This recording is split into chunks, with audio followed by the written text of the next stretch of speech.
Next, I'd like to move on to our next speaker, Mr. Hitoshi Utsunomiya, with whom I also go way back when Utsunomiya Sensei was teaching a class on sake assessment that I took, I don't know, about 10 or 12 years ago.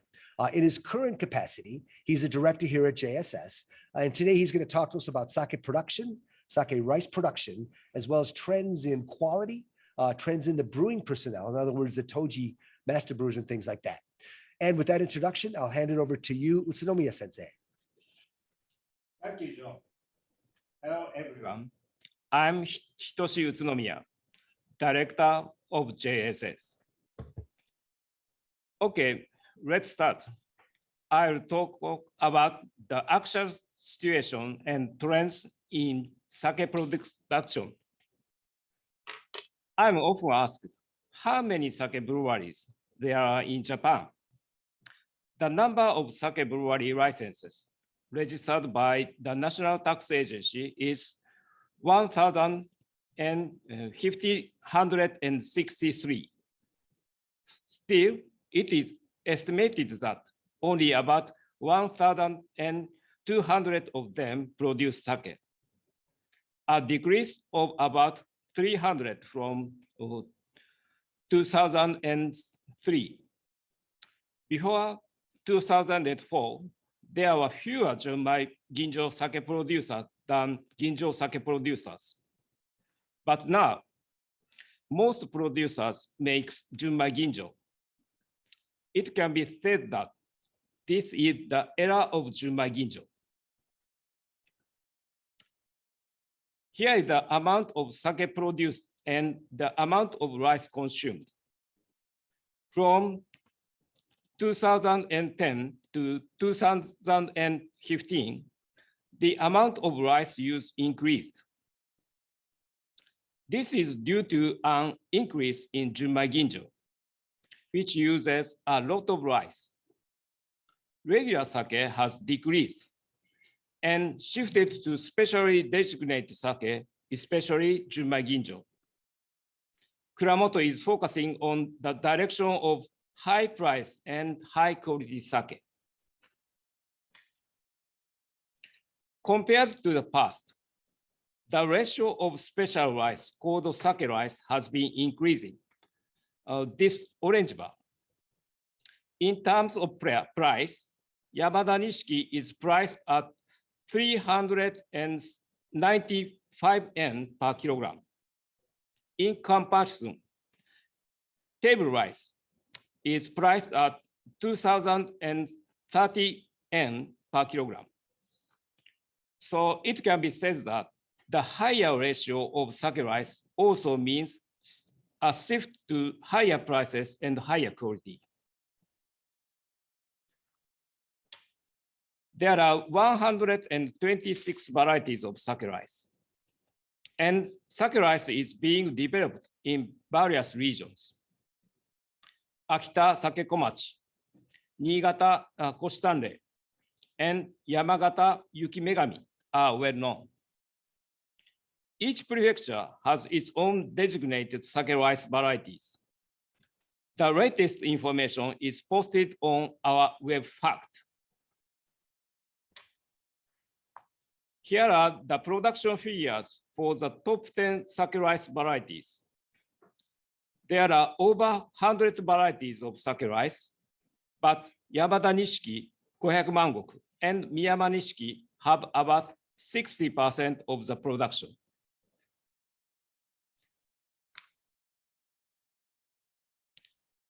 There has been no change in the production amount of Yamada Nishiki. Yamada Nishiki is a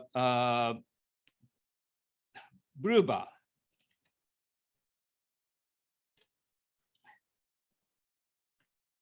And locally developed other sake rice, pale brew bar.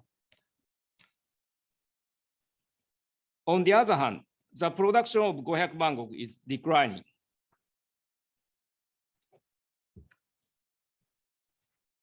Next, let's talk about the person who makes sake, Toji, brewmaster. In the past, the most common style of sake brewing was that Toji gathered people from the local community to stay and work at the brewery in the winter, called dekasegi in Japanese.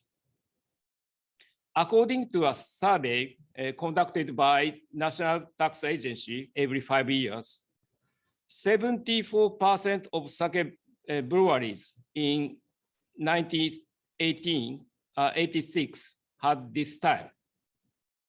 By 2016, the percentage had decreased to 15.9%.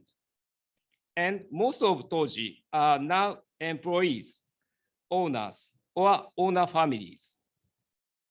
In this situation, the number of female Toji has also increased.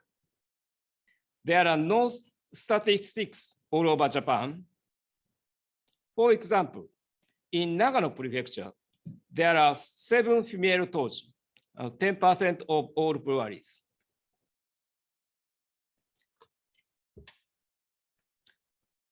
The number of members belongs to the regional Toji association is decreasing. But Nambu, Circle 2, and Noto, or Circle 5, their Toji Guild hold 2 or 3 days training sessions for brewery workers from all over Japan. In addition, new Toji associations are established, such as Shimotsuke Toji, Circle 7 in Tochigi Prefecture. From now, here are some of new technologies and trends. I will show new rice milling techniques, microorganisms, and process. First is a new rice milling technology. You may know that rice polishing for sake brewing is shave the rice from the outside with a high-speed rotating whetstone. Since rice is shaped like a rugby ball, the pointy part tend to be shaved off and become a baseball shape. On the other hand, the protein and minerals that need to be removed from white rice are found outside. So, shaving the rice in a round shape leaves many residues. To remove them completely from the rice must be shaved into smaller pieces. Therefore, a new method of milling rice that involves shaving the entire length, width, and thickness of the rice has been developed.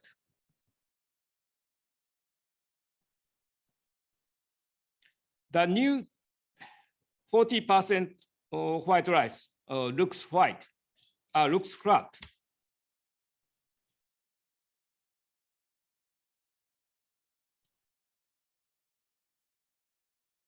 The advantage of this milling method is that if we polish 60% of the rice, we can use the white rice with the same amount of protein removed at the baseball shape of 40%. The new technology does not waste rice. The next is microorganisms. With the progress of biochemistry, the mechanism of ester production by yeast has been researched, and high ester producing yeast has been developed. On the other hand, some breweries try to use native yeast in their brewery, and others use wine yeast for diversity. In terms of koji malt, the new type yellow koji is developed. This high glucose producing yeast yellow koji is popular for ginjo sake making. The recent trend is to use black or white koji, which produces much citric acid. Black and white koji are used for sake, especially for the seasonal sake served chilled, or sparkling sake. In addition, local research institutes are isolating and developing new microorganisms to create regional characteristics. As more and more Junmai Ginjo and Namazake are produced, improvements are being made to preserve the freshness during the brewing process. The temperature of the mash before pressing should be lowered to 5 degrees Celsius. And then it should be pressed in a refrigerated room. The sake is settled in a low temperature tank, filtered with little or no activated charcoal or filter aid. Finally, sake is bottled and pasteurized only once. From storage, delivery to store management in the restaurant is also kept at low temperatures. Usually, sake is pasteurized twice, once before tank storage and once when bottling. There are many filtering and blending steps. So the sake had many opportunities to contact oxygen. In the method of maintaining freshness, sake is bottled at one time and pasteurized in the bottle. A refrigerated warehouse should be set up to cool the pasteurized product as quickly as possible to keep it fresh. When the sake uses these methods, sake contains some carbon dioxide bubbles and preserve freshness. From here, I will show you the changes in components, extract, acidity, and amino acid content. Only ginjo include ginjo and Junmai ginjo. The extract become rising. Ginjo nowadays has become sweeter, along with a fruity aroma.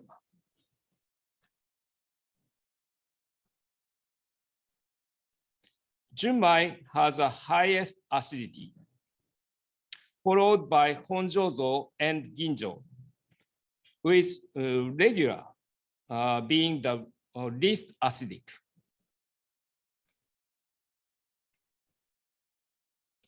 Amino acid content is also the highest in Junmai. Umami in Junmai is the most pronounced. Due to the smaller rice polishing ratio than before, the amino acid content is lower than before.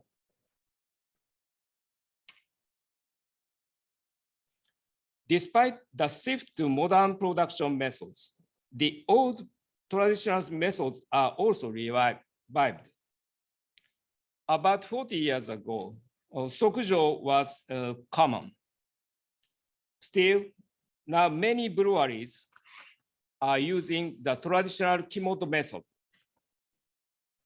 The growth of yeast along with lactic acid bacteria give the sake a complex flavor and finish. Some breweries are using the older method than kimoto, called bodaimoto, which has been revived. Moreover, the modern fermentation vessels are glass lining or stainless steel tank. Wooden vats are not suited for mass production. Young brewer found wood is sustainable and has a characteristic flavors. They learned how to make and repair wooden vats themselves to be passed on to the next generation. Kuramoto is also focusing on long-aged sake and sparkling using bottle fermentation or carbonation. I think the quality of sparkling sake has been improved for a decade.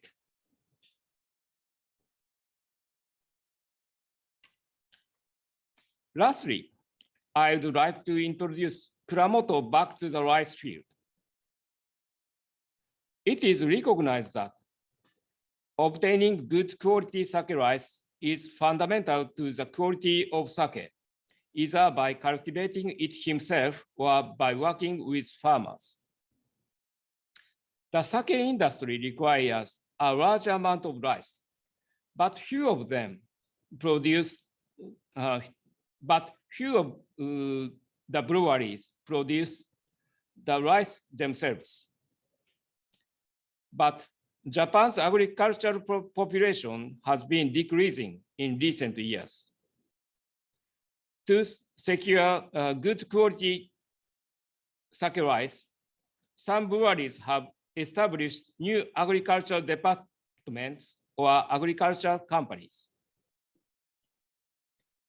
I respected and skilled Akita Toji, who called himself Natsuda Fuyuzo, or these kanji characters, who has died 2 years ago. Natsu means summer, Fuyu means winter. What this means is work at rice field in summer, work at sakagura in winter. He grew his own rice around the brewery and made excellent sake with it. And now, Kuramoto focusing organic farming. Okay, well, that is from me. Thank you very much. Very much, Utsunomiya Sensei, for that enlightening discussion on the technical aspects of the sake world. Personally, I'm very interested in sake brewing technically, and it's rare to get a chance, an insider's view of all the things that affect the sake and all the trends amongst brewers themselves and amongst the brewing personnel. I do have one question for you that has arisen because of your rice discussion. As a result of COVID, restaurants all over the country have had to shut down, and for periods of time in 2020 and right now, as a matter of fact, they actually cannot serve alcohol. Obviously, this is going to drastically affect shipments of sake from the breweries, and in fact, that's going to affect how much rice the breweries can use. And that happened again last season, as well as it's going to happen and is happening right now as we speak and in this brewing season. I think that a lot of breweries had excess rice that they just couldn't use in brewery because shipments weren't taking place. How did and how does the brewing industry adjust the flow, the supply and demand of rice, including handling excess rice like they're going to have this year and like they had last year, and adjusting the amount of rice for next year? Could you explain that, Stuart, please? Could you explain that to us, please? Okay, and the first thing we should do is to reduce the planting itself. Now, Japan is rice planting season. Considering the securing of the rice fields and preparation of rice seed, we usually need to finish the adjustment by early March as the latest. If the excess harvest of brown rice is stored in refrigerated warehouse, the quality of the rice will not degrade.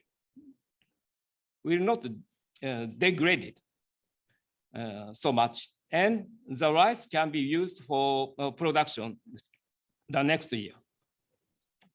Okay.